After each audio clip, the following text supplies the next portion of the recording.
স্বাগত ৭১ জানালে আপনাদের সঙ্গে আছে আমি রাকিব হাসান। দর্শক, আপনারা জানেন সংবাদ পর্যালোচনা ভিত্তিক নিয়মিত অনুষ্ঠানে আমরা খবরের নানান দিক বিশ্লেষণ করি। পত্রপত্রিকা, টেলিভিশন, ডিজিটাল মিডিয়া এবং একই সঙ্গে নিউজ পোর্টালে যে সমস্ত খবর শিরোনাম হয়ে থাকে আমরা সেগুলো এক এক করে জানিয়ে দেওয়ার চেষ্টা করি। একই সঙ্গে সে সমস্ত খবরের সঙ্গে যুক্ত মানুষদেরকে আমরা সংযুক্ত করে আমাদের আলোচনার টেবিলে, আমাদের স্টুডিওতে এবং অনলাইনে সংযুক্ত থাকা অতিথিরা ওইসব খবরের গভীরে ঢোকেন, তাদের মূল্যবান বিশ্লেষণগুলো আমাদেরকে জানান।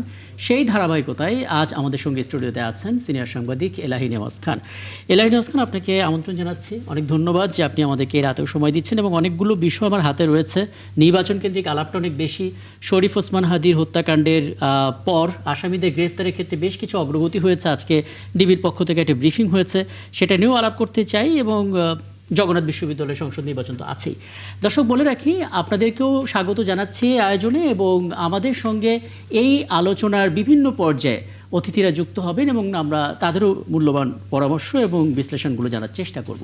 মূল আলাপে যাওয়ার আগে আমরা শুরুতেই কয়েকটি অনলাইন নিউজ পোর্টালের শিরোনামগুলো একটু দেখে নিতে চাই। দর্শক, শুরুতেই দৈনিক প্রথম আলো দেখতে পাচ্ছি, ওসমান হাদি হত্যা আসামিদের কার কী ভূমিকা অভিযোগপত্রে ডিবি স্পষ্ট করেছে, সেই খবরটা রয়েছে। আইপিএল থেকে বাদ দেওয়া মুস্তাফিজকে লুফে নিল পিএসএল, এটা কোনটাই হওয়ার কথা ছিল, ধারণাও করা হচ্ছিল, কারণ যোগ্য মানুষ আসলে যে কোনো জায়গায় তার যে অবস্থান সেটা তৈরি করে নিতে পারে এবং সেভাবেই ফ্র্যাঞ্চাইজিরা অপেক্ষা করবে। এবং একই সঙ্গে আমরা দেখতে পাচ্ছি আন্তর্জাতিক অঙ্গনের নানা খবর রয়েছে। ওয়ার্ড কমিশনের নির্দেশে হাদি খুন হয়েছে, এটা পাগলেও বিশ্বাস করবে না, ইনকিলাব মঞ্চের প্রতিক্রিয়া। আমরা এটা নিয়েও আমাদের সঙ্গে আলাপের একটা চেষ্টা করব অতিথির সঙ্গে। আমরা প্রথম আলোটা দেখে নিলাম, এরপর যদি বাংলা ট্রিবিউনে যাই, এখানেও দেখতে পাচ্ছি যান্ত্রিক ত্রুটিতে বন্ধ যোগসু ভোট গণনা। আমরা এই আপডেটটা আমাদের ওখানে থাকা সহকর্মীর কাছ থেকে জানার চেষ্টা করব। নির্বাচনী সহিংসতা রিপোর্টের জন্য অ্যাপ তৈরি করছে স্বরাষ্ট্র মন্ত্রণালয়, এটা প্রশংসনীয় উদ্যোগ। এখন প্রশ্ন হচ্ছে অ্যাপ কতটা কাজে আসবে সেটা একটু জানা। পাকিস্তানে যে F-17 যুদ্ধ বিমান কিনতে আলোচনা করছে বাংলাদেশ এবং 2500 টাকাতে বিক্রি হচ্ছে 12 কেজি সিলিন্ডার। অভিযানের ফলাফল শূন্য, এমন একটা খবর তারা দিচ্ছে। বিডি নিউজ 24-এর খবরটাও দেখতে চাই এবং আমরা মোটামুটিভাবে national equipment identity register NIR কার্যক্রম, যেটা নিয়ে আসলে মাঠ গরম হচ্ছিল এবং পরবর্তীতে এটা যে কতটা গুরুত্বপূর্ণ সেই কারণগুলো আসলে ধারাবাহিকভাবে দেশীয় উৎপাদকরা তুলে ধরছিলেন, তারই একটা সংবাদ সম্মেলন আজকে ছিল হোটেল ইন্টারকন্টিনেন্টালে। সেই ছবিটা নিয়ে প্রতিবেদন তৈরি করা হয়েছে। তারেক রহমানের সঙ্গে ইইউ এর বৈঠক, নির্বাচন ও শ্রম আইন নিয়ে আলোচনা। আমাদের এই জার্নালের শুরুতে আমরা আশা করি এই বিষয়টা নিয়ে কথা বলতে পারবো। এর বাইরে এক ভোটের বিপত্তি, থমকে আছে যোগসু নির্বাচনের ভোট গণনা, সেই আপডেটটাও নেওয়ার চেষ্টা করব। মোটামুটিভাবে আমরা বোধহয় দেখে নিলাম কী কী শিরোনামগুলো রয়েছে। আমরা এখান থেকে আলাপে যাব এবং বলে রাখি আমাদের সঙ্গে এই মুহূর্তে যুক্ত আছেন বিএনপি কেন্দ্রীয় কমিটির ভাইস চেয়ারম্যান শামসুজ্জামান দুদু। কেন্দ্রীয় বিএনপি ভাইস চেয়ারম্যান শামসুজ্জামান দুদু, আপনাকে আমন্ত্রণ জানাচ্ছি। আশা করি আপনাকে পেয়ে যাব। ইসলামী আন্দোলন বাংলাদেশের প্রেসিডিয়াম সদস্য আশরাফ আলী আকুন, তিনিও আমাদের সঙ্গে যুক্ত আছেন। আপনাদের দুজনকেই স্বাগত জানাচ্ছি। আশা করি খুব চমৎকার কিছু বিষয় আপনাদের কাছ থেকে জানতে পারবো। আমি শুরুটা করতে চাই এলাহি নেওয়াজ খান আপনাকে দিয়ে। আমরা ইইউ এর একটা প্রতিনিধি দল আজকে গুলশান কার্যালয়ে আসতে দেখেছি এবং আমরা দেখলাম তারেক রহমানের সঙ্গে সৌজন্য সাক্ষাৎ হয়েছে, বেশ কিছু বিষয় নিয়ে আলাপ হয়েছে। পরবর্তীতে ব্রিফিং আকারে স্থায়ী কমিটির সদস্য নজরুল ইসলাম খান তিনি জানিয়েছেন সাংবাদিকদের যে ইউরোপীয় ইউনিয়ন বেশ বড়সড় একটি পর্যবেক্ষক দল পাঠাবে যারা নির্বাচনটাকে পর্যবেক্ষণ করবে। শ্রম আইন নিয়েও আলাপ হয়েছে। আপনার সাংবাদিকতার চোখ দিয়ে একটু ব্যাখ্যা করবেন এই বৈঠকটা, এই সৌজন্য সাক্ষাৎটা আসলে নির্বাচনকে সামনে রেখে কতটা গুরুত্ব বহন করছে, কী কী আশাবাদ তৈরি করছে? হ্যাঁ, প্রথমত হলো যে ইউরোপীয় ইউনিয়নের সদস্যরা আগে ইলেকশন কমিশনের যারা আছেন চিফ ইলেকশন তাদের সঙ্গে দেখা করেছেন এবং তারপরে এখন এসে তারেক রহমান এবং বিএনপির অন্য যারা ছিলেন তাদের সাথে আলাপ করেছেন। এ থেকে একটা জিনিস পরিষ্কার হয়ে যাচ্ছে যে নির্বাচন নিয়ে নানা মহল থেকে নানা রকম জল্পনা কল্পনা করার চেষ্টা করা হয়েছে। অনেকেই খুব ব্যর্থহীনভাবে বলার চেষ্টা করেছে যে নির্বাচন ঠিক সময় হবে না, একদম। কিন্তু আন্তর্জাতিক মহল মোটামুটি কনভিন্সড যে নির্বাচন ঠিক সময় হবে এবং ইউরোপীয় ইউনিয়নের এই তৎপরতা থেকে এটা কিন্তু খুব পরিষ্কারভাবে আমাদের সামনে এসে গেছে। আর একটা হলো যে এই নির্বাচনে আগামীতে মোটামুটিভাবে মনে হয় আন্তর্জাতিক সম্প্রদায় বুঝতে পেরেছেন যে এই নির্বাচনের ফলাফল কোন দিকে যাবে এবং এই বৈঠক থেকে কিন্তু এটা পরিষ্কার হয়। ওরা ধরেই নিয়েছেন যে আগামী নির্বাচনে সামনে বিএনপি ক্ষমতা আসছে এরকম ধারণার থেকে এই বৈঠকটা হয়েছে। এবং যে বিষয়টা আসছে যে নির্বাচন, তারপরে হলো আপনার নির্বাচনের বিষয়ে আলোচনা হয়েছে, শ্রম ব্যাপারটা এখানে আছে। কারণ আপনি জানেন যে আমাদের গার্মেন্টসের বা অন্য অনেক ক্ষেত্রে শিশু শ্রম সহ অনেক ব্যাপারে আন্তর্জাতিক মহলের অনেক জিজ্ঞাসা আছে এটা নিয়ে। সুতরাং এই বিষয়গুলি আগামীতে, কারণ একটা জিনিস আপনাকে বলে রাখি যে তারেক রহমান সবসময় একটা কথা বলে আসছেন যে এবার আমরা ক্ষমতায় গেলে একটা গুণগত পরিবর্তন চাই, এবং ফ্যাসিজমের 15 বছর পরে এই যে গুণগত পরিবর্তনের আশাটা তিনি জাগিয়েছেন, সেটা কতটা কার্যকর হবে সে ব্যাপারেও কিন্তু আন্তর্জাতিক মহল তাকে একটু বাজিয়ে দেখার চেষ্টা করছেন সব বৈঠকের মাধ্যমে। এবং আমি মনে করি যে এটা খুব পজিটিভ কতগুলি দিকে আমরা আগায় যাচ্ছি। এবং ফ্যাসিবাদ উত্তর যে বাংলাদেশ হতে যাবে, সেখানে তো নানা ধরনের চ্যালেঞ্জ কিন্তু থাকবে। আপনি দেখবেন যে আন্তর্জাতিক মহলে আমাদের অবস্থানটা কি দাঁড়াবে, এই চ্যালেঞ্জটা কিন্তু সামনে আসছে। সেই চ্যালেঞ্জটার মধ্যে আপনি ধরেন যে পাওয়ার শিফটিংয়ের, আর আমি তো দেখতে পাচ্ছি যে ভেনেজুয়েলার পরে নতুন একটা সিনাও যুদ্ধ, ঠান্ডা যুদ্ধ আমাদের সামনে আসছে, অলরেডি এসে গেছে। এবং এই সিনাও যুদ্ধের সময়ে আগামীতে বাংলাদেশে যে সরকার হবে তারা কিভাবে এর সঙ্গে খাপ খাওয়াবেন সে বিষয়টাও জানার আগ্রহ ইউরোপীয় সদস্যদের আমি আছে। আমি একটু আলাপ করে আসি। শামসুজ্জামান দুদু আমাদের সঙ্গে যুক্ত হয়েছেন, অনেক ধন্যবাদ। অনেকদিন পরে আপনাকে পাচ্ছি। একটু জানাবেন, আজকে আসলে ইউরোপীয় ইউনিয়নের যে প্রতিনিধি দল এসেছে তারা এটা বলেছে যে নির্বাচনকালীন সময় তারা একটা বড় পর্যবেক্ষক দল পাঠাবে। একটা ঐতিহাসিক নির্বাচন হতে যাচ্ছে, অনেকেই নির্বাচনে অংশগ্রহণ করা থেকে বিরত ছিলেন, ভোটও দিতে পারেননি, এবার সিদ্ধান্ত নিয়েছেন তারা ভোট দেবেন। এরকম একটা উৎসব উদ্দীপনার মাঝখানে এত বড় একটা সংস্থার প্রতিনিধি দল ধারাবাহিক সফরের মধ্যে তারা সৌজন্য সাক্ষাৎটা সেরে গেলেন। প্রথমত কি কি বিষয় নিয়ে আলোচনা হলো, যতটুকু জানানো সম্ভব যদি একটু জানাতেন আমাদেরকে। আপনাকে ধন্যবাদ। এবং যে দর্শক শ্রোতা বিভিন্নভাবে আমাদের এই অনুষ্ঠান দেখছেন, শুনছেন, তাদেরকে শুভেচ্ছা অভিনন্দন। নির্বাচন পূর্ব যেসব সংস্থা বা প্রতিষ্ঠান ইতিমধ্যে আমাদের পার্টি চেয়ারপারসন, অ্যাক্টিং চেয়ারপারসন জনাব তারেক রহমানের সাহেবের সঙ্গে এবং পার্টির বিভিন্ন পর্যায়ের নেতৃবৃন্দের সঙ্গে নানা বিষয় নিয়ে আলাপ করছেন। বিশেষত যে জিনিসটার জন্য আমরা 16-17 বছর ধরে নিরবিচ্ছিন্নভাবে বিএনপির নেতৃত্বে, জনাব তারেক রহমানের নেতৃত্বে রাস্তার আন্দোলনে একটাই প্রসঙ্গ ছিল যেন সাধারণ মানুষের ভোটাধিকার প্রয়োগের মধ্যে একটা স্বচ্ছ, স্বাভাবিক, গ্রহণযোগ্য নির্বাচন। এটা গত 3টি নির্বাচন আমরা দেখেছি, নির্বাচনের নামে যে তামাশা হয়েছে সেটা রাজনৈতিক দল হিসাবে, দেশ হিসাবে, মানুষের, এই দেশের দেশবাসী সবাই হতাশ হয়েছে। সঙ্গে সঙ্গে যারা বিদেশি, বিশেষ করে যেসব দেশ আমাদের সহযোগী ভূমিকা পালন, উন্নয়নের সহযোগী ভূমিকা পালন করে, তারা হতাশ হয়েছে। কোনো ক্ষেত্রে তারা বলেছেন, কোনো ক্ষেত্রে বলতে পারেননি।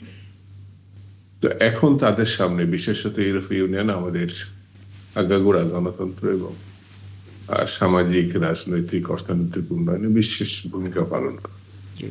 আমাদের বন্ধু সংস্থা এই দেশ, এই মানে কয়েকটি দেশের ইউনিয়ন।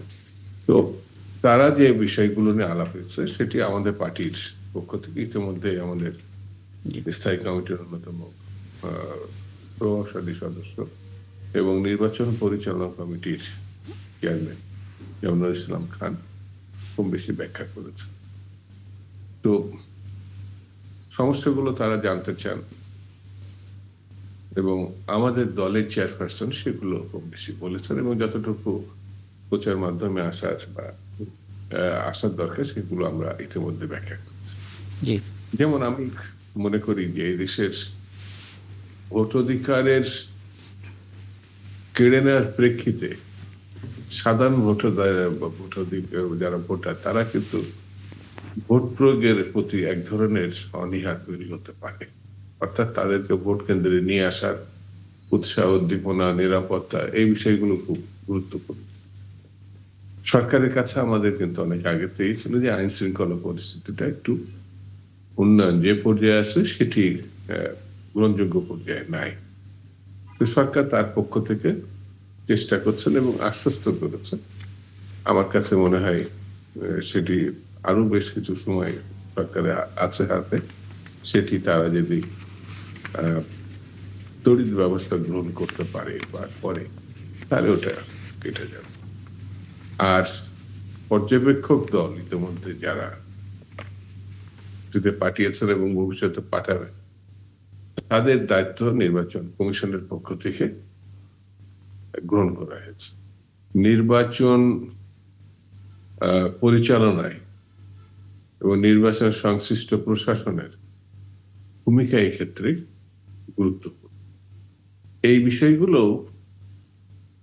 আজকে বিভিন্নভাবে আলোচনা এসেছে। আমি এটা নিয়ে আরেকটু বিস্তারিত আপনার কাছে জানার চেষ্টা করব বিরতি থেকে ফিরে এসে। তবে বিরতিতে যাওয়ার আগে আশরাফ আলী এখন ছোট করে একটা বিষয় একটু জেনে নিই। আজকে আমরা দেখতে পাচ্ছি যে যখন ইউরোপীয় ইউনিয়নের একটি প্রতিনিধি দল এলো, তারেক রহমানের সঙ্গে সাক্ষাৎ হলো এবং একটা সুষ্ঠু নির্বাচনের আশাবাদ তাদের দিক থেকে এলো, একটা প্রত্যাশা তাদের দিক থেকে আসছে এবং একই দিনে আপনাদের দিক থেকেও একটা বক্তব্য ছিল যে আপনারা নির্বাচন সুষ্ঠু না হওয়ার একটা শঙ্কা দেখছেন। একই সঙ্গে এনসিপিও এবং ইসলামী আন্দোলন তারা বলছেন রিটার্নিং কর্মকর্তাদের বিরুদ্ধে পক্ষপাতিত্বের অভিযোগ আনা হচ্ছে এবং বলা হচ্ছে যে একদিকে ঝুলে গেছে বা ঝুঁকে গেছে প্রশাসন। ঠিক কোথায় গিয়ে আপনাদের মনে হচ্ছে যে লেভেল প্লেইং ফিল্ড হচ্ছে না? জি,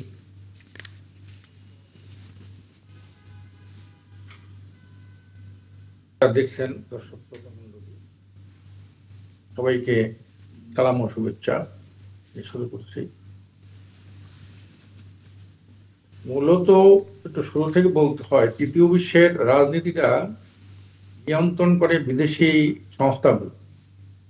নির্বাচন যখন ঘনিয়ে আসে তখন আপনার এই ইউরোপীয় ইউনিয়ন, কমনওয়েলথের প্রতিনিধিবৃন্দ, তারপর হলো আপনার জাতিসংঘের প্রতিনিধি, ইউএস এর প্রতিনিধি, ইন্ডিয়ার প্রতিনিধি, বিশেষ করে এরা আমাদের দেশে যখন নির্বাচন আসে এরা বারবার বাংলাদেশ সাপোর্ট করে এবং বিভিন্ন দলের সাথে বিভিন্ন সংস্থার সাথে তারা বৈঠক করে। কিন্তু এই যে বৈঠকগুলো তারা করতেছে আসলে এর কার্যকারিতা আমরা ইতিপূর্বে কখনো দেখিনি। যতবার নির্বাচন হয়েছে নির্বাচন পূর্ব এরা বারবার আসছে, সপ্তাহে 2-3টা প্রতিনিধি আসছে, এমন ইতিহাস আছে। কিন্তু আসলে কার্যকর এদের আসা যাওয়া যোগাযোগ এটা কিন্তু এতে দিয়া একটা নির্বাচন যে সুষ্ঠু হবে, সুষ্ঠু হয়েছে বিগত দিনে, এর প্রমাণ করা খুব কঠিন। এর জন্যে আমি পরিষ্কার বলতে চাই, এই দেশের জনগণ নির্ধারণ করবে আগামীতে ক্ষমতায় কে আসবে। আমার একজন আলী নেওয়াজ ভাই বললেন যে এতে প্রমাণ হয় বিএনপি ক্ষমতায় আসবে। ইউরোপীয় ইউনিয়ন যদি বিএনপি ক্ষমতায় আসে, এই যদি প্রমাণ হয়, এই 24-এর আগে আপনার আমেরিকার রাষ্ট্রদূত পিটার হ্যাস উনি বিএনপির সাথে কত ঘন ঘন বৈঠক করছেন। আবার আওয়ামী লীগ, এই যে আপনার ভারতের রাষ্ট্রদূত ছিল, আওয়ামী লীগের সাথে কত ঘন ঘন তারা বৈঠক করেছে। কিন্তু এত কিছু করার পর কিন্তু একটা সুষ্ঠু নির্বাচন হয় নাই। কোন সংস্থা আসলো, কার সাথে দেখা করলো, এতে কিন্তু একটা সুষ্ঠু নির্বাচনের পরিবেশ নির্ভর করে এবং কোন দল ক্ষমতায় যাবে সেটাও কিন্তু নির্ভর করে না।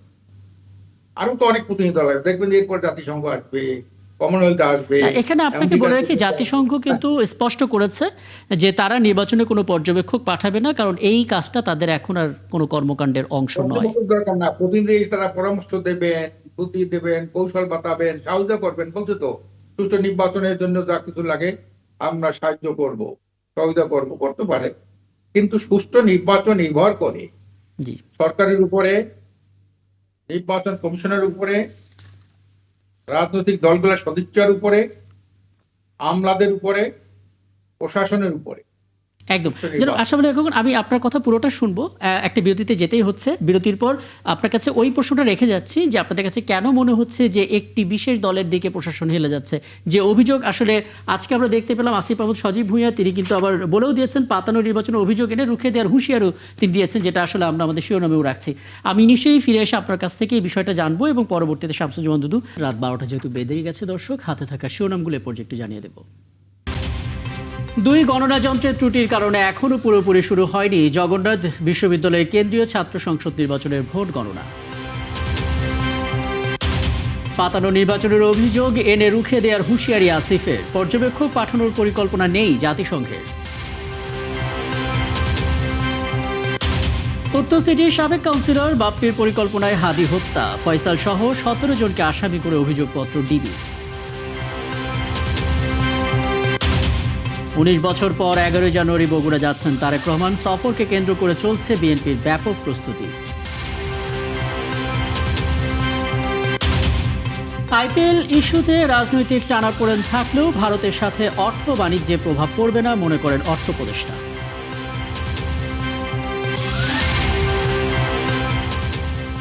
দর্শক, জানিয়ে দিলাম হাতে থাকা শিরোনামগুলো এবং আগে জানিয়েছি আমাদের সঙ্গে অতিথিরা আছেন। আমরা আরও একবার আলাপে যেতে চাই এবং এলাই নওয়াজ, আপনি শুরু থেকে আমাদের সঙ্গে আছেন, অতিথিদের সঙ্গে যে কোনো প্রশ্নে আপনিও যুক্ত হতে পারেন। আশরাফ আলী আকন, যেটি আসলে করে গিয়েছিলাম যে প্রশ্নটা আপনার কাছে, প্রথমত আজকে মানে মঙ্গলবার বিকেলে নির্বাচন ভবনে প্রধান নির্বাচন কমিশনার সিইসির সঙ্গে বৈঠক শেষ করে ইসলামী আন্দোলনের পক্ষ থেকে যেটা বলা হয়েছে যে লেভেল প্লেয়িং ফিল্ড না থাকার কারণে এই ত্রয়োদশ জাতীয় সংসদ নির্বাচন সুষ্ঠু না হওয়ার একটা শঙ্কা, একই সঙ্গে সরকারের বিভিন্ন অংশ একটি নির্দিষ্ট দলের দিকে ঝুঁকে যাওয়ার পাশাপাশি সামান্য কারণে সংশোধনযোগ্য মনোনয়ন বাতিল করে রিটার্নিং অফিসাররা প্রার্থীদের ভাবমূর্তি নষ্ট করছেন। কয়েকটা বিষয়টি স্পষ্ট করবেন, আসলে কেন মনে হচ্ছে যে একটি নির্দিষ্ট দলকে সুযোগ দেওয়া হচ্ছে? আমার কথা শেষ হয়নি, আগের আলোচনা শেষ হয়নি, পরে আবার নতুন আবার একটা ইস্যু। আমি যেটা মনে করি, এই ইউরোপিয়ান ইউনিয়ন দেখা করে, নির্বাচন কমিশন দেখা করে বিএনপি চেয়ারপারসন জনাব তারেক রহমান সাহেবের সাথে দেখা করলেন এবং একজন মন্তব্য করলেন, এতে প্রমাণ হয় আগামীতে বিএনপি ক্ষমতা যাবে। নির্বাচনের আগে যদি এরকম আগাম খবর দেয়, আগাম জরিপ করে, এটা অনেকটা উদ্দেশ্য প্রণোদিত এবং এইটাই সুষ্ঠু নির্বাচনের জন্য যতগুলা মানে না হওয়ার কারণ, তার মধ্যে এই আগাম সংবাদ, আগাম জরিপটাও যেটা কারণ। এই যখনই মানে এইভাবে কথা বলে বিএনপি আগামীতে ক্ষমতায় যাবে, তখন আমলা, প্রশাসন, সংবাদ মাধ্যম সবাই ঝুঁকে পড়ে ওদিকে। কারা এই কথাটা বলে, মানে এরকম স্টেটমেন্টটা কারা দিচ্ছে? এখানে আমার একটা প্রশ্ন আছে আপনার কাছে, সেটা হলো যে পৃথিবীর সব দেশেতেই যেমন গণতান্ত্রিক দেশ হিসাবে যাদেরকে আমরা চিনি, সেই সব দেশেও এরকম জরিপ হয়ে থাকে। তার অর্থ এটা দাঁড়ায় না যে এই জরিপের ফলে নির্বাচন পরিকল্পিত হবে। এই জরিপগুলো ম্যাক্সিমাম ভুয়া জরিপ, অনুমান, সেটা আপনি বলতে পারেন, কিন্তু জরিপ হওয়া মানে এটা না যে এটা নির্বাচন পাতানো হবে। নির্বাচনে দেখেন, সে মোদী সরকার বছর 400 পার করবে, সে তারপরে হিলারি ক্লিন্টন বহুত ভোটে সে এগিয়ে যাবে।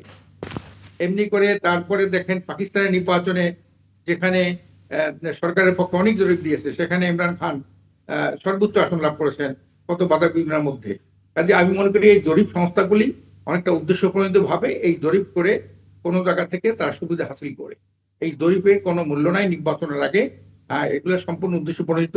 আর এই যে প্রতিনিধি দল এসে বিভিন্ন সময় দেখা করে, বিভিন্ন মন্তব্য করে, এই মন্তব্যগুলো আমি মনে করি আগামী সুষ্ঠু নির্বাচনের জন্য একটা অশুভ সংকেত বলে আমরা মনে করি। এই জন্য আন্তর্জাতিক কোনো প্রতিনিধি আসবে না আমাদের নির্বাচন দেখতে আসবে, কিন্তু প্রতিনিধি এর আগে কতবার আসছে, আজকে কি করছেন আমরা? এই যত প্রতিনিধি আসছেন এর আগে কতবার আসছে না? আওয়ামী লীগের 24 নির্বাচনে আসছে না, 18 নির্বাচনে প্রতিনিধি আসছে না, 14 নির্বাচনে এই প্রতিনিধি আসছেন না, সকল দেশের প্রতিনিধি আসছে। ওনারা আসছে কি একটা সুষ্ঠু নির্বাচন করতে পারছেন?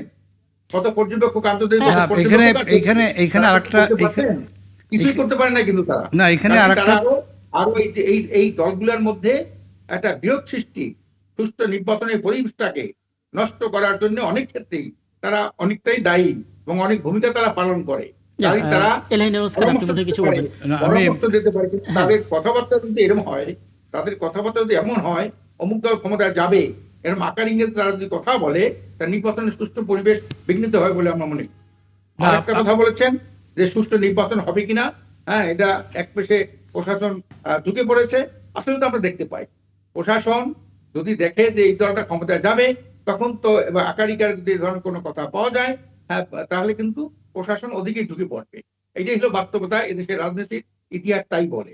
কাজে এই জন্যে সুষ্ঠু নির্বাচনের স্বার্থে এই যে অযাচিত আপনার জরিপ, অযাচিত মন্তব্য, অযাচিত মানে এই পরামর্শ এগুলো বুঝতে পারছি আশরাফ আলী, এখন আরো কয়েকটা বিষয় আপনার কাছে জানতে চাইবো, তবে তার আগে এলআই নিউজ খান আপনি বলতে কিছু। না, আমি বলতে চাচ্ছিলাম যে এই যে বর্তমান সরকার, এই সরকারকে আপনারা সবাই মিলে, জি ফ্যাসিবাদ বিরোধী যত দল আছে সবাই মিলে এই সরকারকে আপনারা সমর্থন করেছেন এবং তাদের উপর দায়িত্ব দিয়েছেন আপনারা একটা সুস্থ নিরপেক্ষ নির্বাচন করার জন্যে।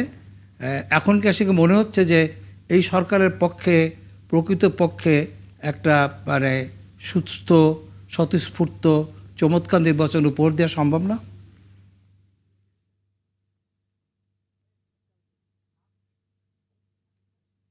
আশরাফ আলী, এখন আপনার কাছে জানতে চাওয়া এটা। জি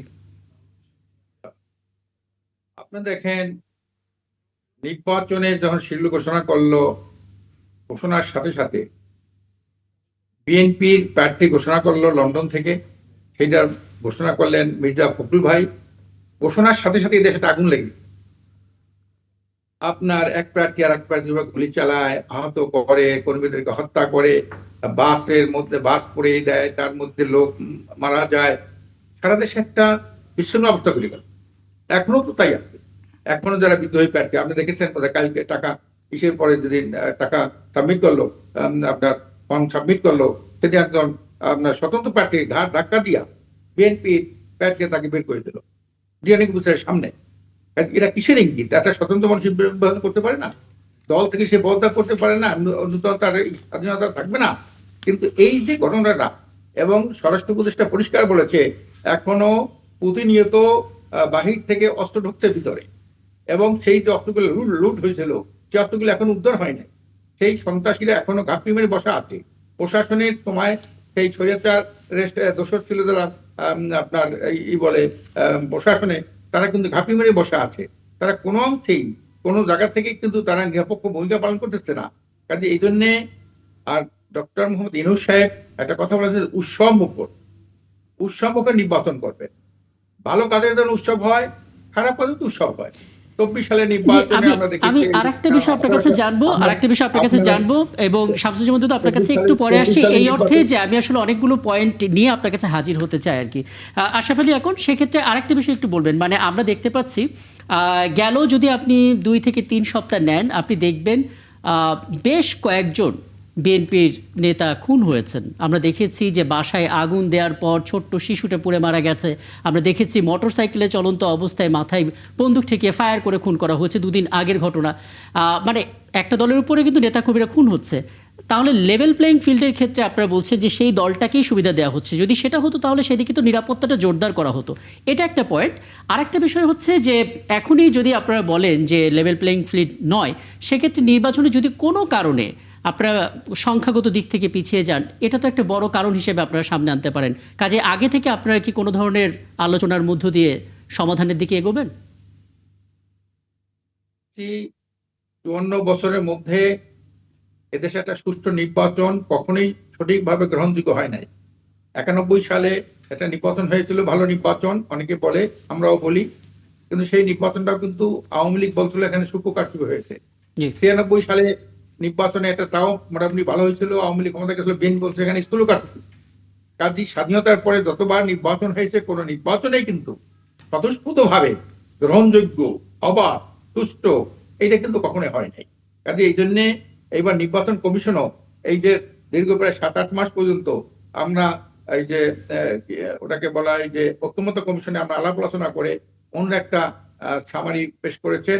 সেখানে আমরা পটভূমিতে লিখেছেন 53 বছরে যারা ক্ষমতায় ছিল, তারা জনগণের প্রত্যাশা, জনগণের আকাঙ্ক্ষা এবং জনগণের অধিকার তারা প্রতিষ্ঠিত করতে পারে নাই। আপনি এখন দেখতে পারেন এই যে ঐক্যমত্য কমিশন যে একটা পুস্তিকা বের করেছে, তার পটভূমির মধ্যে এই কথাটা আছে। ওনারাই স্বীকৃত করেছেন যে স্বাধীনতার পরে যারা ক্ষমতায় ছিল তারা একটা সুষ্ঠু নির্বাচন দিতে পারে নাই, এবং সুষ্ঠু নির্বাচনে অনেক কথা বলে তারাও কিন্তু আন্দোলন করেছে। তত্ত্বাবধায়ক সরকারের জন্য শেখ হাসিনা আন্দোলন করেছেন, বিএনপিও আন্দোলন করেছেন, আবার কেউ একে প্রত্যাখ্যান করেছেন। কাজে এই যে নানা রঙের দাবি দেওয়া, নানা রঙের আলোচনা, এবং এই তত্ত্বাবধায়ক সরকারের জন্য বিদেশি সংস্থাগুলি এই 2 দলের শীর্ষ নেতাদের সাথে তারা বৈঠক করেছে বারবার, কিন্তু সেটা ব্যর্থ হয়েছে। আবার গণ আন্দোলন হয়েছে এর বিরুদ্ধে। কাজে আমরা যেটা মনে করি, সঠিক সুস্থ রাজনীতি করার জন্য যেটা লেভেল প্লেইং ফিল্ড, এটা করার জন্য তো বুঝতে পারছি। মজবুত হ্যাঁ, একজন সেই নেতা সংখ্যাটা দরকার, আজকে যেটা একটা আপনারা প্রশাসন জানিয়েছেন, দরকার। হ্যাঁ, সেইটা উনি করতে কতটা পারবেন ইদানিং কার্যকলাপে দেখা যাচ্ছে। আপনি চিন্তা করেন, আপনি বেগম খালেদা জিয়া, ওনাকে সরকার ভিভিআইপি উনি একটা পজিশন দিলেন, জাতি তাকে মেনে নিছে, কিন্তু তারপরে একটা দলের প্রধানকে আবার ভিভিআইপি মর্যাদা দেওয়া, এটা তো লেভেল প্লেইং ফিল্ড নষ্ট করে। এটা তো লেভেল প্লেইং এর ফিল্ডের জন্য একটা বিপরীত, একটা দিশারিতা মনে করি আমি। কাজে এই জন্যে এই সরকারের নিরপেক্ষ ভূমিকা পালন না করলে কিন্তু এই নির্বাচনটা সুষ্ঠু, অবাধ, গ্রহণযোগ্য হবে না। আপনি আর স্পষ্ট এই করেছেন নির্বাচন কেন যদি আসলে সুষ্ঠু, আপনারা অবাধ, গ্রহণযোগ্য সংখ্যাটা না হয়, প্রকাশ করছেন, সেগুলো অনেকক্ষণ ধরে স্পষ্ট করলেন, অনেকগুলো পয়েন্ট আমরা পেলাম। আমি একটু জনাব শামসুজ্জামান দুদু আপনার কাছে আসতে চাই। প্রথমত ইউরোপীয় ইউনিয়ন, কমনওয়েলথ, ইউএন কিংবা ইন্ডিয়া, নানামুখী সংগঠনের কথা বলা হলো যারা আসলে নির্বাচনকে প্রশ্নবিদ্ধ করে, এরকম একটা অভিযোগ তুললেন, এবং একই সঙ্গে লেভেল প্লেইং ফিল্ড না থাকা, ভিভিআইপি প্রোটোকল দেয়া, প্রশাসনের এক পেশে মনোভাব, নানা বিষয়ে অভিযোগ আসলে আশরাফ আলী আকুন করলেন। বিএনপি আসলে পুরো বিষয়টা কিভাবে দেখছে? আশরাফ আলী সাহেবকে আমি ধন্যবাদ দিই যে তিনি তার মতো করে তার কথা, তার দলের কথা এবং তার চিন্তার যে পরিপুষ্টতা তৈরি হয়েছে নির্বাচন সম্বন্ধে, সেটা তিনি ব্যাখ্যা করেছেন। জি, তো বিরোধী দল হিসাবে তাদের কথা থাকতেই পারে, বা অন্যান্য রাজনৈতিক দলও, যারা এখন সবাই বিরোধী দল, তাদেরও নেগেটিভ পজিটিভ বিভিন্ন কথা থাকতে পারে।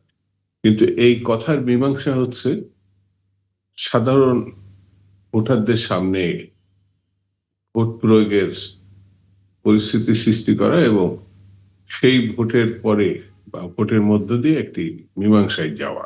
জি, আমাদের দেশে একটা কথা প্রচার আছে, মাঝে মাঝে আমি আমি এই কথাটা বিভিন্ন জায়গায় বলিও, যে পূজার মাঝে মাঝে চিত হয়ে শোয়ার ইচ্ছা জাগতে পারে, কিন্তু পূজা তো কখনো চিত হয়ে শুতে পারবে না। যাদের ভোটের কোনো ভবিষ্যৎ নাই এই দেশে, কিন্তু রাজনীতি 100-150 বছর ধরে করে, আদর্শিক হতে পারে, সাংগঠনিক ভাবে হতে পারে, কিন্তু ভোটের রাজনীতিতে মানুষের যে মন জয় করতে হয়, তার ভোটটা পেতে হয়, সেটি যখন তারা না পায় হয়তো হতাশ হবে, তো অন্যরা যখন পায় তাদের তারা সমালোচনা করতে পারে। কিন্তু বাস্তব হচ্ছে এই দেশে মুসলিম সংখ্যাগরিষ্ঠ দেশ, কিন্তু এটা, এখানে মুসলিমের প্রভাব অন্য অনেক দেশের থেকে স্বতন্ত্র, এক ইন্দোনেশিয়া বাদে। কিন্তু এখানে ইসলামিক রিপাবলিকের সময়ও যারা মুসলিম সেন্টিমেন্টকে কাজে লাগিয়ে রাজনীতি করতে চেয়েছেন 147-এর আগে পরে ছাড়া, আর পরে তাদের পক্ষে সেটি সম্ভব হয় না। মানুষের কাছে যাওয়া, মানুষের মন জয় করা যাদের পক্ষে সম্ভব হয়েছে, সমর্থন আদায় করা তাদের পক্ষে খুব সহজ হয়েছে, যেটা বিএনপির পক্ষে হয়েছে।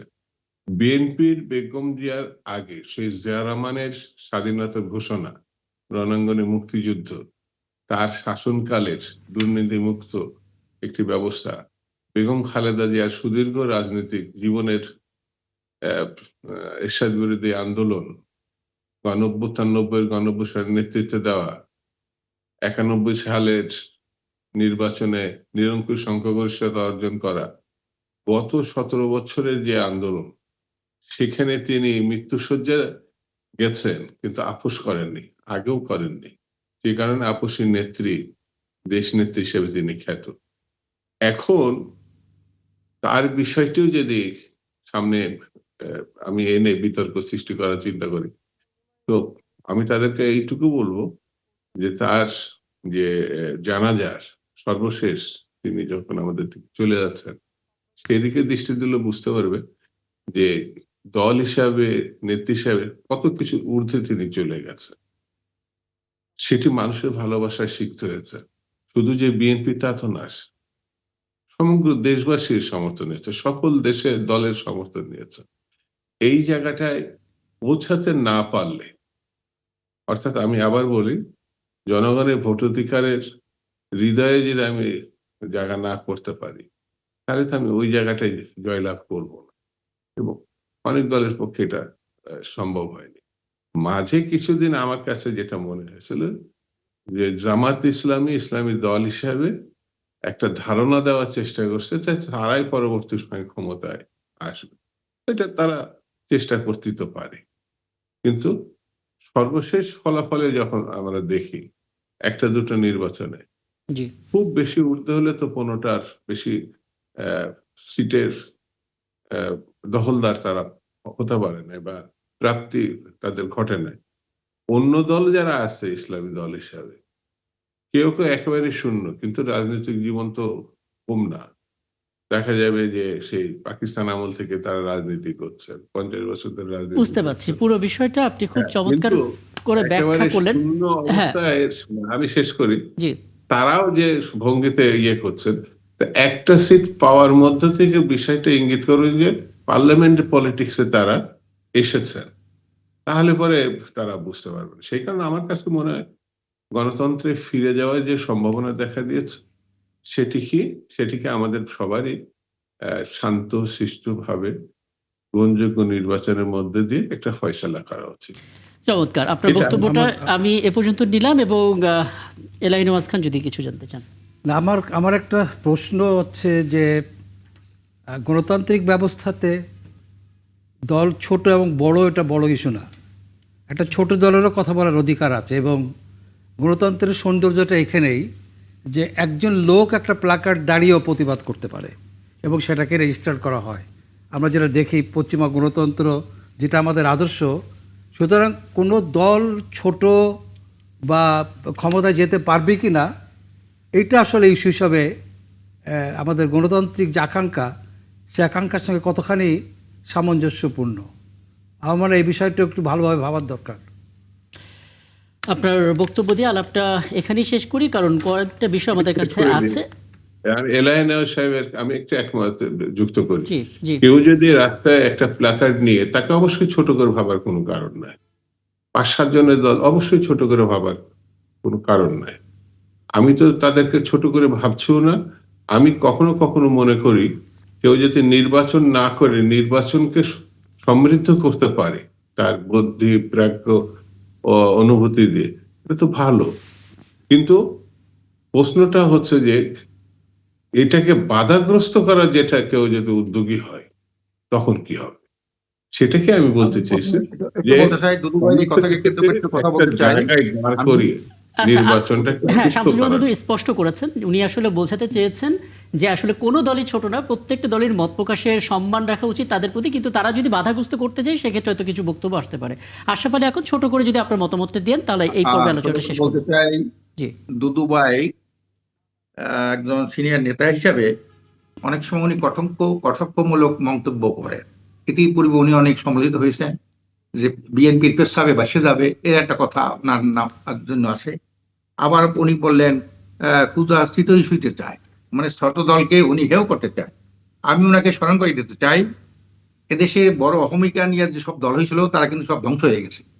আমরা জানি 47-এ মুসলিম লীগ 98% ভোট পাইছিল, আজকের মুসলিম লীগ অস্তিত্ব নাই। এরপর যুক্তফ্রন্ট হয়েছিল, যুক্তফ্রন্টের অস্তিত্ব নাই। তারপরে আওয়ামী লীগ হয়েছিল, আওয়ামী লীগ অস্তিত্ব নাই। তারপরে মনে করেন জাতীয় পার্টির অস্তিত্ব নাই। বিএনপি 5ই আগস্টের পরে বিএনপির নেতা কর্মীদের যে ধরনের আচরণ, এরা মানুষ ওনাদেরকে প্রত্যাখ্যান করেছে। ওরা আগামী ভোটে ওরা বুঝতে পারবেন মুসলিম লীগের মতো অবস্থা হবে তাদের, অথবা আওয়ামী লীগের মতো অবস্থা হবে তাদের। সেখানে তারা যেমন চাঁদাবাজি করেছেন, দখলবাজি করেছেন, মানুষ খুন করেছেন, 5,000 লোককে না 6,000 লোককে তারা বহিষ্কার করেছেন। যাদেরকে উনি বহিষ্কার করেছে অবশ্যই তারা এই দেশে দুষ্ট ছিল দেখে তাদের বহিষ্কার করেছেন। আবার তাদেরকে কোন রকমের শাস্তি প্রয়োগ ছাড়াই তাদেরকে আবার দলে ঢুকে নিয়ে এনেছেন।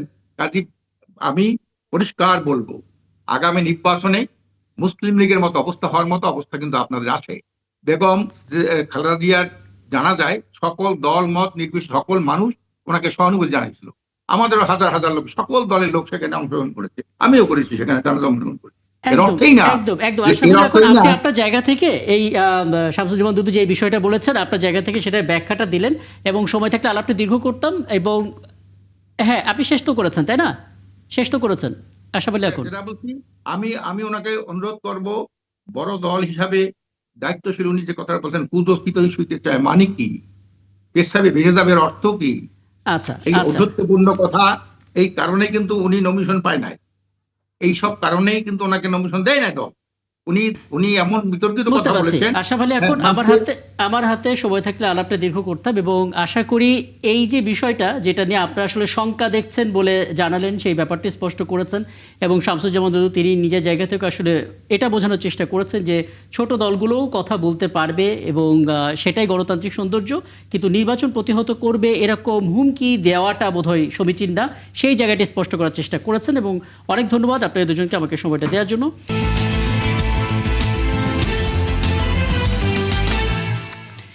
সাথে থাকার জন্য ধন্যবাদ। আরও একবার ৭১ চ্যানেলের রাকিব হাসান আপনাদেরকে আমন্ত্রণ জানাচ্ছি। আমার সঙ্গে আমার অতিথিরা আছেন, এবং এ পর্যায়ে বলে রাখি যে খবরটা আমরা আলাপ করতে চাই সেটা হচ্ছে শরীফ ওসমান হাদিকে হত্যাকাণ্ডের পর যে রকমের তদন্ত চলছিল সেই তদন্তের অগ্রগতি এবং সার্বিক আপডেট নিয়ে আজকে একটা সংবাদ সম্মেলন করেছে ডিবি, এবং সেখানে বলা হচ্ছে সাবেক কাউন্সিলর বাপ্পির নির্দেশে হত্যা করা হয় ওসমান হাদিকে। বলা হয় মিরপুরের সাবেক ওয়ার্ড কাউন্সিলর এবং যুবলীগ নেতা তাজুল ইসলাম চৌধুরী বাপ্পির নির্দেশে ইনকিলাব মঞ্চের মুখপাত্র শরীফ ওসমান হাদিকে গুলি করে হত্যা করা হয়েছে, এমনটা জানিয়েছেন ঢাকা মহানগর গোয়েন্দা পুলিশের অতিরিক্ত পুলিশ কমিশনার মোহাম্মদ শফিকুল ইসলাম। যদিও ইনকিলাব মঞ্চ তারা বলছে এই তথ্য পাগলেও বিশ্বাস করবে না, তাদের মন্তব্য এটা। কিন্তু দিন শেষে আসলে যে তদন্ত প্রক্রিয়া এগোচ্ছে সেই তদন্ত প্রক্রিয়ার পরবর্তী ধাপ, এবং একই সঙ্গে আসামি যিনি পলাতক রয়েছেন তিনি পলাতক থেকেই ভিডিওতে বিভিন্ন রকমের বার্তা দিচ্ছেন, সেটা ফরেনসিক করে দেখা যাচ্ছে যে হ্যাঁ সেই ভিডিওটা সত্য, কিন্তু আসামিকে ধরা যাচ্ছে না। এখানে আসলে কোন দুর্বলতা থাকতে পারে, পুরো বিষয়টা নিয়ে কথা বলতে চাই। শুরু থেকে আমাদের সঙ্গে স্টুডিওতে আছেন সিনিয়র সাংবাদিক এলআই নিওয়াজ খান, এবং এ পর্যায়ে আমাদের সঙ্গে যুক্ত হচ্ছেন বাংলাদেশ সুপ্রিম কোর্টের সহকারী attorney general advocate Shakil Ahmed. এলআই নিওয়াজ খান, আপনি আমাদের সঙ্গেও আছেন। শাকিল আহমেদ, আপনাকে আমন্ত্রণ জানাচ্ছি, ধন্যবাদ জানাচ্ছি, আপনি আমাদেরকে সময়টা দিচ্ছেন। এবং ওসমান হাদি হত্যাকাণ্ডের বিচার বোধহয় বাংলাদেশের প্রত্যেকটা মানুষই চায়, কারণ যে প্রক্রিয়ায় তাকে হত্যা করা হয়েছে, যেভাবে একটা সম্ভাবনাকে শেষ করে দেওয়া হলো প্রকাশ্য দিবালোকে, এটা আসলে কখনোই কাম্য নয়, এবং এরকম বাংলাদেশ কখনোই কেউ প্রত্যাশা করে না। যে কারণে আসলে দেশব্যাপী সেই দাবিটা উঠেছিল খুব দ্রুত বিচার কাজ শেষ হবে, অপরাধী শাস্তি পাবে, সর্বোচ্চ শাস্তি। এখন পর্যন্ত যেভাবে এগোচ্ছে পুরো প্রক্রিয়া, আপনার পর্যবেক্ষণটা একটু জানাবেন। বলে রাখি, আমরা আসলে ফয়সাল করিমকে ভিডিও বার্তায় দেখতে পাচ্ছি, কিন্তু তাকে ধরা যাচ্ছে না, এরকম একটা পরিস্থিতি। ধন্যবাদ। ওসমান হাদির যে আজকে খুন হয়েছে, বাংলাদেশের বর্তমান বাংলাদেশের ইতিহাসে এটি খুবই একটি জঘন্য এবং ন্যাক্কারজনক ঘটনা। আমাদের যদি এটাকে আইনের ভাষায় আমরা বলি যে বাংলাদেশে যখন নির্বাচনের জন্য তফসিল ঘোষণা করা হলো, ঠিক তার পরের দিনই শহীদ ওসমান হাদি তাকে গুলি করা হলো প্রকাশ্য দিবালোকে, এবং একদম দুপুরবেলা শুক্রবারের দিন। দেখলাম যে গুলি করার ঠিক পরপরই আসামিরা পালিয়ে গেল, দেশ থেকে পালিয়ে গেল। অর্থাৎ একটা আসামি গুলি করলো রাজধানীর একদম মেন পয়েন্টের মধ্যে, গুলি করে সে রাজধানী থেকে অনেক দূরে গিয়ে বলা হচ্ছে বাংলাদেশ থেকে ইন্ডিয়া পালিয়ে গেল। অথচ কোনো একজন আমাদের বাংলাদেশের যতগুলো ধরেন গোয়েন্দা সংস্থা আছে, একদম যদি আমি বলি হাইয়েস্ট লেভেল থেকে ডিজিএফআই, এনএসআই, এসবি সহ অন্যান্য যারা আছে, প্রত্যেকে ফেল করলো। অর্থাৎ কারোর কাছে কোনো তথ্য নেই যে এরকম একটা অপরাধ ঘটানো হলো, সঙ্গে সঙ্গে তারপরে এত ঘন্টা চলে গেল, ৮-১০-১২ ঘন্টার মধ্যেও তাকে অ্যারেস্ট করতে পারলো না, সে দেশ থেকে পালিয়ে গেল। অর্থাৎ প্রথমেই এই রাষ্ট্রের সকল গোয়েন্দা সংস্থা তাদের দায়িত্ব পালনে ব্যর্থ হয়েছে, প্রথম কথা। দ্বিতীয় কথা হচ্ছে, রাষ্ট্রের প্রথম দিকে রাষ্ট্রের খুবই আমি নেগলিজেন্স দেখেছি। অর্থাৎ এই রাষ্ট্র যে গুরুত্ব দিয়ে তাকে দেখবে দেখেনি। অর্থাৎ তাকে যখন গুলি করা হলো, তারপর যখন গুলির পরে যখন সব দল মত নির্বিশেষে মানুষ যখন সেখানে আবেগে ওখানে গেল, আমরা গেলাম, এটা বিচার চাইলাম, তারপর রাষ্ট্র করলো কি পরের দিন তারা বললো সকল বর্ডার আমরা আটকিয়ে দিচ্ছি। অর্থাৎ ২৪ ঘন্টার পর বেশি সময় পরে বর্ডার আটকানো হলো। কিন্তু যদি আপনি সঙ্গে সঙ্গে আটকাতেন বা ঢাকার প্রবেশ মুখ বা বাহির মুখগুলো আটকাতেন, তাহলে কিন্তু আপনি প্রথম দিনই অ্যারেস্ট করতে পারতেন। অর্থাৎ রাষ্ট্র এখানে নেগলিজেন্স করেছে, কিংবা আমাদের রাষ্ট্রে তো মানুষের দাম সবচেয়ে কম। ঠিকই আমরা এখানেও দেখেছি যে একজন মানুষ যিনি এই জুলাই আন্দোলনে একজন অকুতোভয় সৈনিক ছিলেন, যিনি জুলাই আন্দোলনের পরে জুলাইকে ধারণ করে একটি ইনসাফ ভিত্তিক সমাজ গঠন করার জন্য কাজ করছিলেন, এবং যিনি বাংলাদেশের পলিটিক্সে যে ডিফারেন্ট সিনারিও আনার চেষ্টা করছিলেন, সেই ব্যক্তিকে, সেই মানুষকে এভাবে গুলি করে মারা হলো। কিন্তু রাষ্ট্র এখানে একদম নির্বিকার হয়ে চেয়ে আছে। অ্যাডভোকেট শাকিল, এখানে দুটো বিষয় যদি আপনার নজরে আনি। প্রথমত, আমরা জানতে পাচ্ছি যে ৫ জন একদম কিলিং মিশনে থাকা বলুন বা খুব গুরুত্বপূর্ণ পর্যায়ে থাকা আসামিরা বলুন, তার ভিতরে ফয়সালের বোন জেসমিন, আলমগীর, ফিলিপ সহ 5 জন পলাতক রয়েছে।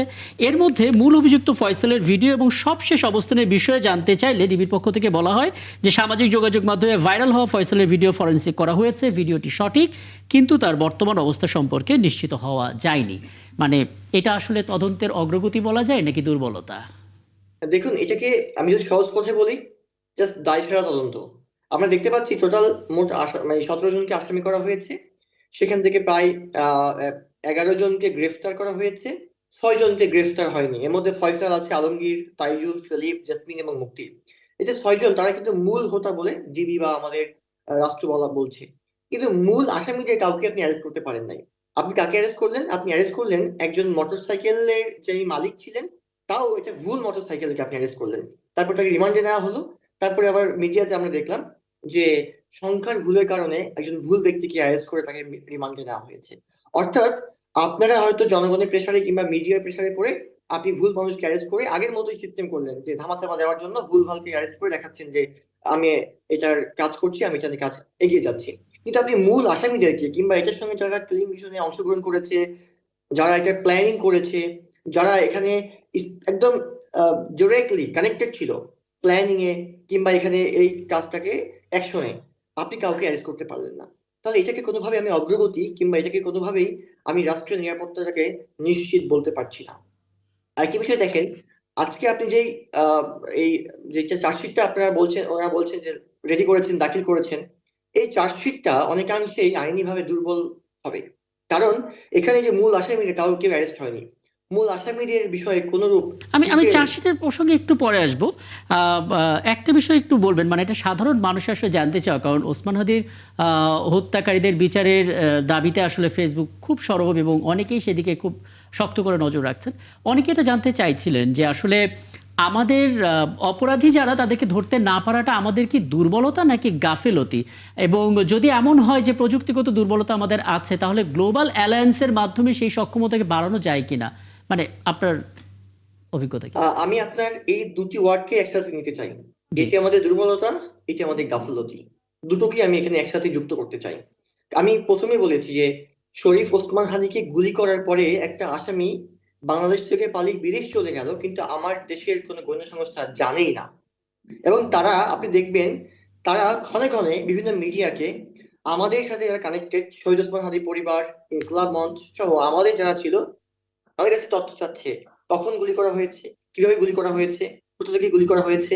আপনি দেখেন বেশ কিছু প্রাইভেট সেক্টরের কিছু লোকজন কিন্তু সেইগুলোকে বিভিন্ন প্রমাণ দিয়েছে যে কোথা থেকে কিভাবে পালিয়ে গেল, তারপরে কিভাবে কোন কোন আপনার ওই যে সিসি ক্যামেরা ফুটেজ থেকে কানেক্ট করার চেষ্টা করা হচ্ছিল যে কোন জায়গায় কিভাবে গিয়েছে। কিন্তু রাষ্ট্রের পক্ষ থেকে এরকম কোনো অগ্রগতি কিন্তু আমরা প্রথম দিকে দেখিনি। অর্থাৎ রাষ্ট্র গাফলতি করেছে। দ্বিতীয়টি হচ্ছে গাফলতি করার কারণে তাদের দুর্বলতা প্রকাশ পেয়েছে। অর্থাৎ এটি যেহেতু অ্যাডভোকেট শাকিল, আপনাকে যদি একটু থামায়, আমার সঙ্গে সিনিয়র সাংবাদিক আমি আপনাকে একটা প্রশ্ন করতে চাই, সেটা হচ্ছে যে আপনারা কি এই তদন্ত রিপোর্ট বা চার্জশিট যেটা বলছেন, এটাকে কি প্রত্যাখ্যান করছেন কিনা? ফার্স্ট। সেকেন্ড হলো যে আপনারা যদি প্রত্যাখ্যান করেন তাহলে পুনঃতদন্তের দাবি করবেন কিনা? কারণ এখানে অনেক সেন্সিটিভ মামলায় অনেক সময় পুনঃতদন্ত হয়েছে, পরে দেখা গেল যে সত্য বেরিয়েছে। এবং একই সঙ্গে বিচার বিভাগীয় তদন্তের ব্যাপারটাও বিবেচনায় আনার কোনো বিষয় আছে কিনা? একদম। আমরা প্রথমেই এটাকে প্রত্যাখ্যান করতে পারছি না বা কিছু বলছি না, কারণ এখন পর্যন্ত তদন্ত রিপোর্টটা আমরা পড়তে পারিনি কিংবা আমরা এখন দেখিনি। আপনি জানেন যে আমাদের স্বরাষ্ট্র মন্ত্রণালয় থেকে একজনকে স্পেশালি এই মামলার জন্য নিয়োগ করা হয়েছে, অ্যাডভোকেট সমাধি স্যারকে নিয়োগ দেওয়া হয়েছে, যিনি এইটার অ্যাডভাইজার হিসেবে কাজ করবেন, পুরো মামলাটা দেখভাল করবেন। আমরা আশা করছি আগামী কালকেই হয়তো আমরা দেখতে পারবো রিপোর্টটা, পুরো রিপোর্টটা, সেখানে কি কি দিয়েছে, কি কি এসেছে, তারপরে কি কি ফরেন্সিক কিংবা এভিডেন্সিয়াল ডকুমেন্ট কালেক্ট করা হয়েছে এবং কিসের ভিত্তিতে তাদেরকে আসামি করা হয়েছে, ডিটেইলসটা আশা করি জানতে পারবো। তবে আমি ব্যক্তিগতভাবে মনে করি এই মামলাতে অবশ্যই অধিকতর তদন্ত হওয়ার দাবি রাখে, কারণ এই মামলাটি আমাদের জন্য অ্যাসিড টেস্ট, এবং এই মামলাটি শুধু আমাদের জন্যই না, বরং পুরো বাংলাদেশের মানুষ চেয়ে আছে কিভাবে শহীদ ওসমান হাদির মামলার বিচারটা সম্পন্ন হয় এবং কত দ্রুত সময়ের মধ্যে এই আমি আসামিদের আবারও এটা নিয়ে গ্রেফতার কথা করে? বলবো, তার আগে এলাইন ইসকন আপনার কাছে আমার একটা বিষয় জানতে চাওয়ার আছে। ধরুন অ্যাডভোকেট শাকিল খুব চমৎকার করে বলেছেন যে শরীফ ওসমান হাদির বিচার হওয়াটা জরুরি। এটা একটা অ্যাসিড টেস্ট এই অর্থে যে একটা নির্বাচন আসছে, নির্বাচন পরিচালনার জন্য সবচেয়ে গুরুত্বপূর্ণ ফ্যাক্টর হচ্ছে কতটা নিরাপত্তা আমরা নিশ্চিত করতে পারি। সেখানে দিবালোকে এরকম একটা ঘটনা ঘটে যাওয়া কি বার্তা দিচ্ছে আসলে? উসমান হাদির বিষয়টা এরকম একটা আবেগের বিষয় যে আমি দেখেছি যে মধ্যবিত্ত পরিবারগুলি প্রত্যেকে মনে করছে যে তার একজন সদস্য হারিয়েছে, একদম এবং প্রত্যেকের মধ্যে মানে এরকম মানে খুব অল্প দিনের মধ্যে একটা ছেলে মানুষের এত হৃদয়ের কাছাকাছি চলে গেছে। এখানে একটা বিষয় কিন্তু মানুষ সবচেয়ে গভীরভাবে দেখার চেষ্টা করেছে, তার অবস্থানটা, যে তার যে সম্প্রসারণবাদী যে বিরোধী যে অবস্থানটা, এইটাই মূলত মনে করে মানুষেরা তার হত্যার পেছনে মূল কারণ। সুতরাং আজকে যারা তদন্তের ব্যাপারে খুব লোকাল ঘটনা নিয়ে আসার চেষ্টা করা হচ্ছে, সেটা লোকেরা আসলে বিশ্বাস করার জায়গাটা খুবই কম, কারণ লোকালাইজ ঘটনা এটা না। কারণ আমরা জানেন যে এর আগে একটা হত্যাকাণ্ড হয়েছে এই বুয়েটে, আবরার হত্যাকাণ্ড, সেটা একটা স্ট্যাটাস। সেই স্ট্যাটাসটা কি স্ট্যাটাস ছিল? সে ভারতের বিরুদ্ধে একটা স্ট্যাটাস, আধিপত্যের স্ট্যাটাস দিচ্ছে, তার ফলস্তে হত্যাকাণ্ড। এবং হাদির ব্যাপারটা কিন্তু লোকেরা এভাবেই গ্রহণ করেছে। সুতরাং এটা আসলেই একটা লোকাল ঘটনা দিয়ে এটাকে করা, এটা মেনে নেওয়াটা অনেকের পক্ষে কঠিন। তা যে দাবিটা হতে পারে সেটা হলো যে আসলে এটার একটা তদন্ত এমনভাবে হওয়া দরকার যে মানুষের, কারণ গুজামিলের কোনো সুযোগ অন্তত হাদির হত্যার ক্ষেত্রে কোনো স্কোপ নাই। যদি কেউ এরা করতে চায়, এই সরকার হোক কিংবা পুলিশের লোকেরা যদি করতে চায়, জনগণ এটা মেনে নেবে না। সবার দাবি হচ্ছে যে হাদি হত্যার সত্যিকার তদন্ত হোক এবং কালপিট যারা তারা চিহ্নিত হোক এবং বিচার হোক। এই বিষয়টা কিন্তু সরকারকে এনশিওর করতে হবে। এবং যেটা বলা হচ্ছে যে এই যে সামনে নির্বাচনের আগেই তাদেরকে এনশিওর করতে হবে। একদম। আমি এখানে অ্যাডভোকেট শাকিল আহমেদ কতগুলো বিষয় একটু আপনার কাছ থেকে জেনে নিতে চাই। প্রথমত, ওসমান হাদি যে থিঙ্কিং ক্যানভাসটা, চিন্তার যে জগৎটা, সেটা অনেক বড় ছিল এবং আপনি শুনলেন খুব চমৎকার করে এলাইন খান বললেন যে আধিপত্যবাদ বিরোধী যে অবস্থান, সেই অবস্থানটা তার হত্যাকাণ্ডের একটা মোটিভ হতে পারে, এরকম একটা ধারণা অনেকে করছেন। কিন্তু আমরা যেই চার্জশিটটা পাচ্ছি সেখানে কি এরকম কোনো ধারণার প্রতিফলন আছে নাকি পুরোটা লোকাল কোনো কারণ দেখানো হচ্ছে? এটা একটা বিষয়। আর দ্বিতীয় বিষয় হচ্ছে, আপনি নিশ্চয়ই খেয়াল করেছেন সামাজিক যোগাযোগ মাধ্যমে অনেকে বলছেন যে ওসমান হাদির বক্তব্যের ফুটেজগুলো গায়েব হয়ে যাচ্ছে, খুঁজে পাওয়া যাচ্ছে না, স্ক্রল করলে আগে যতটা দেখা যেত এখন সেগুলো পাওয়া যাচ্ছে না। কোনো যোগসূত্র আপনি খুঁজে পাচ্ছেন কিনা? প্রথমত হচ্ছে যে চার্জশিটটা এখনো কিন্তু ডিবি অফিস থেকে দেওয়া হয়নি ওপেন সবাইকে, আচ্ছা যার ফলে চার্জশিটের ভিতরে কি কি লেখা আছে সেটা এখন পর্যন্ত আমি কিংবা আমরা জানতে পারিনি। আচ্ছা আশা করছি কালকে আমরা দেখতে পারবো কোর্ট থেকে নিয়ে। তো তখন আমরা এটার আরো বিস্তারিত বলতে পারবো কি কি লেখা আছে, এটার কোনো ইন্টেনশন বা মোটিভ নিয়ে কিছু লেখা আছে কিনা, এটার ব্যাকগ্রাউন্ড কিছু আছে কিনা। তো এটা আজকে বলতে পারছি না চার্জশিটের বিষয়টা নিয়ে। আচ্ছা আর দ্বিতীয়টি হচ্ছে যে ওসমান হাদির বিষয়ে আপনি যেটা বললেন যে আমরা খুবই খেয়াল করলাম যে ওসমান হাদির ছবি যেগুলো বিভিন্ন ফেসবুক পেজে আপনি দেখবেন যে আমাদের চিফ অ্যাডভাইজারের পেজেও কিন্তু প্রোফাইল পিকচারটা কিন্তু ব্লার হয়ে গিয়েছে ওসমান হাদির ছবি ছিল বলে। একদম অর্থাৎ এবার আমাদের আসিফ মাহমুদের ফেসবুক পেজটা ভেরিফাইড ফেসবুক পেজ, এটা কিন্তু রিপোর্ট করে তারা গাইড করে দিয়েছে। এরকম অনেকগুলো ঘটনা দেখেছি, এটার পিছনে অবশ্যই আমাদের আধিপত্যবাদ যারা আছে তারা কাজ করছে। এবং শুধু ওসমান হাদিকে নয়, বরং আমরা যারা আধিপত্যবাদের বিরুদ্ধে কথা বলছি তারা সবাই মনে হয় এভাবেই সবাইকে বিভিন্ন ভাবে ফেলে দেওয়ার জন্য তারা চেষ্টা চালিয়ে যাচ্ছে। কিন্তু আমরা মনে করি যে এই বিষয়গুলো নিয়ে সরকারের আরেকটু স্ট্রিক্ট এবং আরেকটু ভোকাল হওয়া দরকার। সরকার প্রথমে যেরকম ভোকাল ছিল, তারপরে কিন্তু এই ভোকালটা সরকার এখন নেই। এই বিষয় নিয়ে সরকারকে আরো বেশি কার্যকরী ভূমিকা পালন করাটা প্রয়োজন বলে আমি মনে করি। আপনার এই প্রত্যাশা নিয়েই এই পর্যায়ে আলাপটা শেষ করি। এবং যেহেতু চার্জশিট এখনও আপনারা দেখেননি, ওটা হাতে পাওয়ার পর আপনারা যখন পড়বেন তখন আশা করি আরও একবার আলাপ করার সুযোগ হবে এবং সেখানে খুঁটিনাটি বিষয়গুলো নিয়ে নিশ্চয়ই আপনার পরামর্শ এবং পর্যবেক্ষণ দুটোই জানতে পারবো। অনেক ধন্যবাদ আমাকে সময়টা দেওয়ার জন্য। অ্যাডভোকেট শাকিল আহমেদ, সহকারী অ্যাটর্নি জেনারেল, বাংলাদেশ সুপ্রিম কোর্টের, আমাদের সঙ্গে যুক্ত ছিলেন এতক্ষণ। সকালবেলা যে পত্রিকা আপনারা হাতে পাবেন তার কয়েকটি শিরোনাম এ পর্যায়ে একটু জানিয়ে দিতে চাই। দৈনিক আমাদের সময় সামনে আছে, প্রার্থীদের কাঠগড়ায় ইসির মাঠ প্রশাসন। একটু আগে আমরা এটা নিয়ে আলাপ করেছি। এখানে আসলে এনসিপি, জামাত ইসলামী, নির্বাচনের বিশ্লেষক যারা আছেন সবারই মন্তব্য নিয়ে আসলে প্রতিবেদনটা তৈরি করা। বণিক বার্তা, সালমান এফ রহমানের পতন হয়েছে, তবে বেক্সিমকো ফার্মা ভালোভাবে টিকে আছে, একটা বিশেষ প্রতিবেদন তারা তৈরি করেছে। খবরের কাগজ ওসমান হাদির ইস্যুতে ডিবির ব্রিফিংটা নিয়ে প্রতিবেদন তৈরি, নির্দেশদাতা যুবলীগের বাপ্পি প্রতিহিংসার বলি হাদি। এছাড়াও তারেক রহমানের বগুড়া সফরের খবর তো আছে। দৈনিক ইনকিলাব মুস্তাফিজের খবর তার শিরোনামে রেখেছে, একই সঙ্গে তীব্র শীতে বিপর্যস্ত কৃষি নিয়ে আলাদা প্রতিবেদন। ডেইলি টাইমসে আমরা এখানেও মুস্তাফিজকে নিয়ে একটা প্রতিবেদন দেখতে পাচ্ছি। মোটামুটিভাবে আমরা দেখে নিলাম শিরোনামগুলো, যেগুলো সকালবেলা আপনারা পত্রিকা হাতে পেলে দেখবেন। এই ফাঁকে বলে রাখি, জগন্নাথ বিশ্ববিদ্যালয় কেন্দ্রীয় ছাত্র সংসদ যোগসু নির্বাচনে আজকে প্রথমবারের মতন হলো, এবং সেখানে ভোট গণনা টেকনিক্যাল কারণে সাময়িক সময়ের জন্য স্থগিত করা হয়েছে। যেটা ঘটেছিল রাত 9:20 6 জানুয়ারি মঙ্গলবার, যেই দিনটা আমরা ফেলে এলাম, রাত 9:20 ভোট গণনা স্থগিত করেন নির্বাচন কমিশনার ডক্টর আনিসুর রহমান, এবং তিনি তখন বলেছিলেন ভোট গণনার জন্য দুটো কোম্পানি থেকে মোট 6টা মেশিন আনা হয়েছিল, কিন্তু কিছুক্ষণ যাবৎ টেকনিক্যাল সমস্যার কারণে ভোট গণনা স্থগিত করতে হয়েছে। তবে রাত 12:40 তথ্য হচ্ছে যে যোগসু নির্বাচনের ভোট গণনা পুনরায় শুরু। নৃবিজ্ঞান বিভাগের ভোট প্রথমে হাতে গণনা হবে, তারপর মেশিনে গণনা হবে। হাতে এবং মেশিনে গণনার যদি মিল থাকে তাহলে পরবর্তীতে বাকিগুলো মেশিনে গণনা করা হবে। এই যখন বাস্তবতা, তখন আমরা একটু আলাপ করতে চাই। আমরা পেয়েছি জগন্নাথ বিশ্ববিদ্যালয়ের রাষ্ট্রবিজ্ঞান বিভাগের চেয়ারম্যান অধ্যাপক ডক্টর মেজবাউল আজম সওদাগর। মেজবাউল আজম সওদাগর, আপনাকে আমন্ত্রণ জানাচ্ছি, অনেক ধন্যবাদ জানাচ্ছি। এবং জগন্নাথ বিশ্ববিদ্যালয়ে একটা ইতিহাস হতে যাচ্ছে, প্রথমবারের মতো একটা ছাত্র সংসদ নির্বাচন।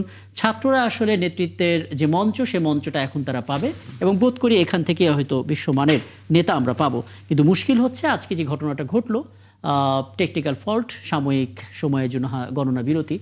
এখন আসলে কি দেখছেন পরিস্থিতি? নির্বাচন সুষ্ঠু হওয়ার ক্ষেত্রে এটা কোনো কথা উঠবে কিনা পরবর্তীতে? জি, ধন্যবাদ আপনাকে।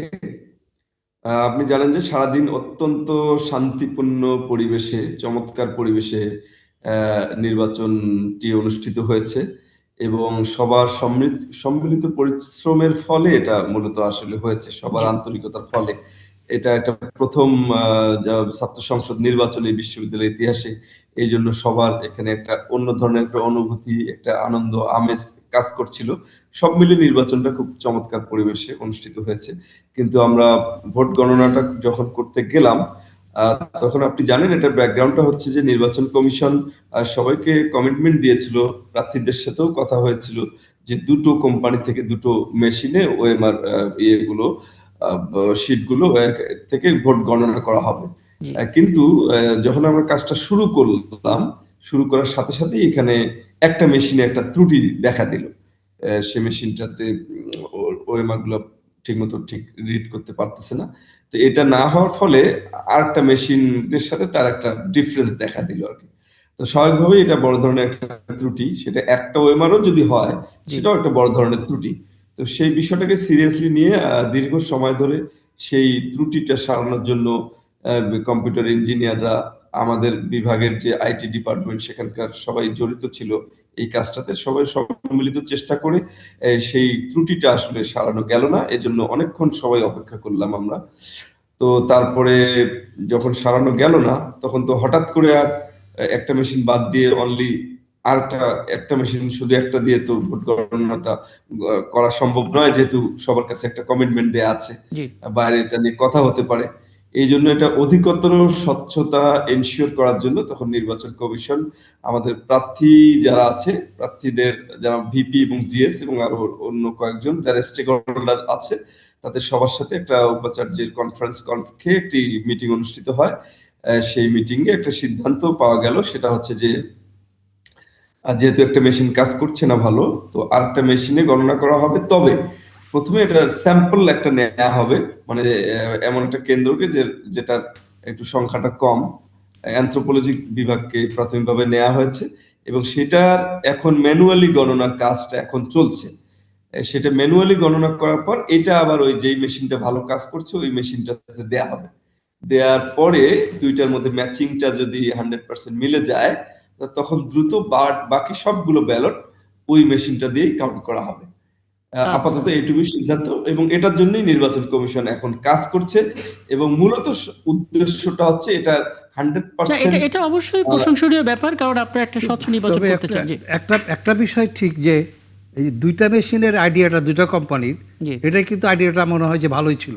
হ্যাঁ, কারণ এই প্রযুক্তির এটা নিয়ে এত বিতর্ক আছে এবং এর বিশ্বাসযোগ্যতা নিয়ে এত প্রশ্ন আছে, সেখানে আইডিয়াটা কিন্তু আমার মনে হয় যে খুবই ভালো ছিল। এখানে কিন্তু হ্যাঁ। এইখানে যে বিশ্বাস করা যায় না, হ্যাঁ, এটা কিন্তু এখানে প্রমাণ হয়ে গেল যে মেশিন যে খুবই সারা পৃথিবীতে সব জায়গায় এটা এখন একটা বিতর্কিত ইয়েতে পরিণত হয়েছে। কিন্তু পরে যেটা হয়েছে আমার মনে হয় এটাও একটা ভালো পদ্ধতি, যেটা অবশ্য অনেক জায়গায় এখন অনুসরণ করা হয়ে থাকে যে একদম। যদি দুটা ঠিক হয় তারপরে দেখা যাক মেশিন কি বলে। খুব সম্ভবত এখানে রাকসু জাকসু যে সমস্ত নির্বাচন, ছাত্র সংসদ নির্বাচনগুলো হয়ে গেছে, সেই অভিজ্ঞতা নিশ্চয় আপনারা কাজে লাগিয়েছেন, যে কারণে আসলে এইরকম ডিসিশন নেওয়ার সুবিধা হয়েছে। দুটো বিষয় সেক্ষেত্রে একটু বলবেন। প্রথমত, যেহেতু ম্যানুয়ালি এবং সেটা মেশিনের সঙ্গে কাউন্টিংটাকে মেলানো হবে, কেমন সময় লাগতে পারে কোনো ধারণা করার সময়টা আসলে হয়েছে কিনা এখন একটু জানাবেন। পাশাপাশি একটু বলবেন, মানে নির্বাচন হয়েছে উৎসব মুখর, আমরা দেখি বেশিরভাগ ক্ষেত্রেই সেটা হয়, কিন্তু ফলে যখন দেয়া হয় তখন নানামুখী কারণ খোঁজার চেষ্টা করা হয়। আপনারা আসলে কারণ খোঁজার পথগুলো কতটা স্বচ্ছ রাখতে পারলেন? জি, আসলে আমরা সেটি আমরা নিশ্চিত করার জন্য কাজ করছি যে এটা এটা নিয়ে যেন জনমনে, এটা যেহেতু একটা জাতীয় ব্যাপারে পরিণত হয়ে গিয়েছে, জি। জনমনে কোনো যেন সন্দেহের সৃষ্টি না হয়, সেজন্যই কিন্তু বিশ্ববিদ্যালয় কর্তৃপক্ষ, নির্বাচন কমিশন, আমরা সবাই সেজন্য কিন্তু আপ্রাণ চেষ্টা করে যাচ্ছি যে কোনো ধরনের সন্দেহের সৃষ্টি যেন না হয়।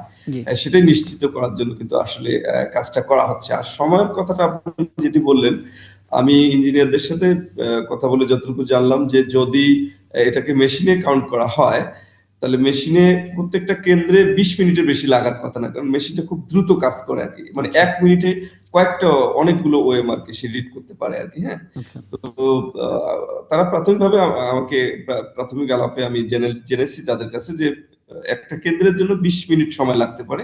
সেক্ষেত্রে আমাদের টোটাল কেন্দ্র সংখ্যা হচ্ছে 39টি কেন্দ্রে যতটুকু সময় লাগবে আর কি, বুঝতে এটুকুই। পেরেছি। কিন্তু এই 300টা এখন যে অ্যানথ্রোপোলজি বিভাগের যে 300টাকে গণনা করা হচ্ছে এখন ম্যানুয়ালি, এই ম্যানুয়ালি গণনাটাতে কিন্তু সময় সাপেক্ষ ব্যাপার। আপনি জানেন যে ব্যালটটা কিন্তু তৈরি হয়েছে মেশিনে গণনা করার জন্য। এখানে ছোট ছোট ক্রস চিহ্ন দিয়ে 21টা ভোট 3টা ব্যালটে কিন্তু বিভক্ত আর কি। হ্যাঁ, একদম। তো সেই ছোট ছোট ক্রস চিহ্নগুলো একটা একটা করে গণনা করা 21টা ভোট, এবং এটা কিন্তু একটু সময় সাপেক্ষ, এটাতে সময় একটু সাপেক্ষ সময় ব্যাপার, লাগবে। একটু চ্যালেঞ্জিংও ব্যাপার, কিন্তু স্বচ্ছতাটা সবচাইতে গুরুত্বপূর্ণ। অনেক ধন্যবাদ আপনাকে। সবশেষ এলাই নওয়াজ খান, আপনার একটা মন্তব্য নিয়ে শেষ করতে চাই, কারণ আমরা দেখতে পাচ্ছি যেই ছাত্র সংসদ নির্বাচনগুলো একেবারে ভুলতে বসেছিলাম আমরা, সেটা এখন ধারাবাহিকভাবে শুরু হলো। কতটুকু সুবাতাস আপনি পাচ্ছেন?